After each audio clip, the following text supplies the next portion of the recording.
Le match il va pas être gagné d'avance pour Montpellier, loin de là. Tremblay qui a une carte à jouer aujourd'hui. Période un peu particulière pour Montpellier. Il y a eu cette semaine et ces deux défaites qui sont lourdes de conséquences. Alors que vous voyez les arbitres, et c'est parti d'ailleurs, c'est lancé ce match donc entre Tremblay et Montpellier. Quasiment 3 minutes et toujours 0-0.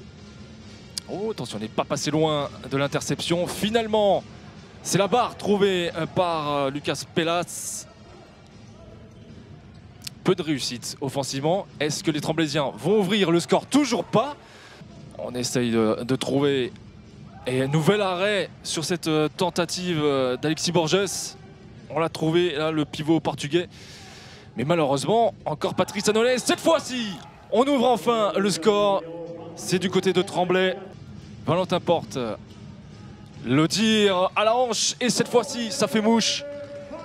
Patrice Annolay est enfin trompé. Côté francilien, Yanis Len qui ouvre son compteur personnel aussi sur ce contre qui ne parvient pas à gonfler. Tant mieux pour le suspense et pour les supporters franciliens. Ce contre, attention, côté Tremblay et la punition avec Lucas Sebetic. Une deuxième mi-temps un peu plus tranquille.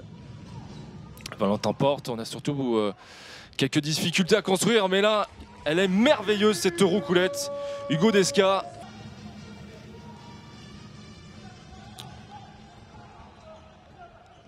Défense rude du côté de Tremblay, même si on décale parfaitement là pour Julien Boss. Ah, qui vient tout. Oh, attention, là, la tentative tremblaysienne. Effectivement, le but était vide.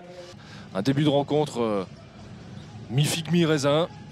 Duarte. Et c'est dedans. Un Duarte qui vient bien contourner le compte là. Il vient de lancer plein centre, mais ça joue vite sur l'engagement. Portela. Eh oui. Portela sur un engagement rapide. Et là, on a vu cette solution qui a bien marché avant, mais là, Julien Boss qui se rachète bien. Ouais, avec la récupération de Moquet. Et derrière Portela, le face-à-face. Encore une fois victorieux face à Bonnefoy. Pour le moment, pas beaucoup de solutions. Rios, Olson, pour le moment, c'est la doublette. Rios tout seul. Et oui, comme un grand, le Cubain. Et pourtant, Marinchego, qui avait fait de belles prestations du côté de Montpellier ces dernières semaines, notamment du côté du Paris Saint-Germain. Il a contribué largement à ce que Montpellier reste en vie le plus longtemps possible dans cette rencontre. Montpellier, donc, à 30 minutes d'une victoire qui ferait du bien après une semaine compliquée. Portela, on décale, on a tenté de trouver Moquet. C'est intercepté côté montpelliérain. Julien Boss va-t-il y aller seul? Oui, c'est au fond du filet. Ouais, une belle montée de balle du côté de Montpellier.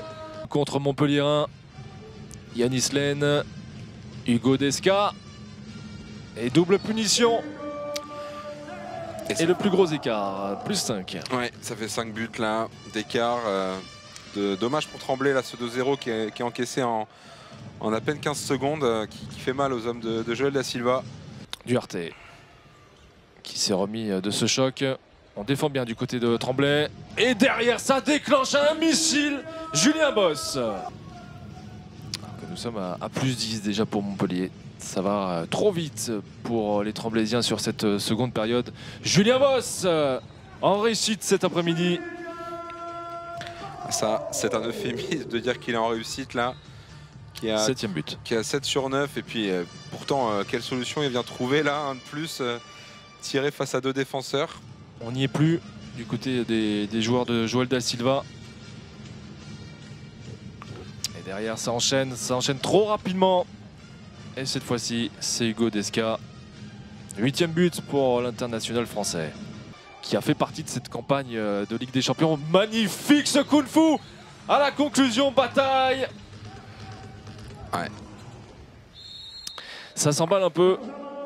C'est bien Diallo trouvé, hein. en échec. On va regarder se délecter de ce kung fu entre Boss et Bataille. Ah, et peut-être la possibilité de se racheter là sur cette montée de balle. Et Bonnefoy. L'arrêt de Bonnefoy qui a vraiment bien anticipé, lu la tentative de Rizuki. Bonnefoy, 15e arrêt. Ça y est, c'est officiel, 15e arrêt. Et on travaille des choses avec peut-être ce but, effectivement. De Lucas Pélas, le dernier but pour conclure cette belle victoire. Montpellier a été sérieux cet après-midi face à Tremblay qui malheureusement enchaîne avec une deuxième défaite consécutive après Toulouse la semaine dernière. Bonjour Valentin, il y a eu un début de match difficile, 5 minutes sans but et puis vous êtes, c'est le moins qu'on puisse dire, rassuré en deuxième mi-temps. Ouais. On sort d'une semaine qui a un petit peu endommagé notre confiance peut-être avec deux défaites qui ont entériné complètement nos espoirs et de titre et de Final Four. Donc ça trottait un petit peu dans les têtes, hein. C'est dur de passer outre évidemment. Maintenant, voilà, après ça a été bien, même si en fin de première mi-temps, je trouve qu'on était un petit peu trop en contrôle. On était à portée de fusil de Tremblay et je voulais pas arriver dans un money time compliqué. Et voilà, le début de deuxième mi-temps a été très bon et la victoire fait du bien. Alors, je disais première mi-temps, donc oui, on savait que pour espérer quelque chose ici, pour accrocher l'équipe de Montpellier, il fallait mettre beaucoup d'agressivité en défense, beaucoup d'énergie, chose qu'on a plutôt bien fait en première mi-temps. On a respecté cette équipe, voilà, de respecter de venir jouer à Bougnoles parce que c'est pas anodin de venir jouer ici. Et puis en deuxième mi-temps, eux nous ont respectés. Voilà, et ils nous ont donné le niveau qu'eux ils ont l'habitude de jouer avec toute cette expertise en balistique et les joueurs d'expérience qu'ils ont. Et même si je pense que leur équipe était quand même fatiguée, ils avaient pris un coup au moral avec leur déception du dernier match en EHF. Mais voilà, j'ai pas grand chose à dire. Ça se joue sur la qualité des joueurs, sur le niveau. Et puis, petit point positif toujours que je vais garder, c'est qu'on a vu quelques jeunes chez nous qui ont montré quand même de belles choses, même s'il y a eu beaucoup de poteaux. Mais voilà, j'aime bien la fraîcheur qu'ils ont ramenée. Et il faut construire pour l'avenir. Voilà.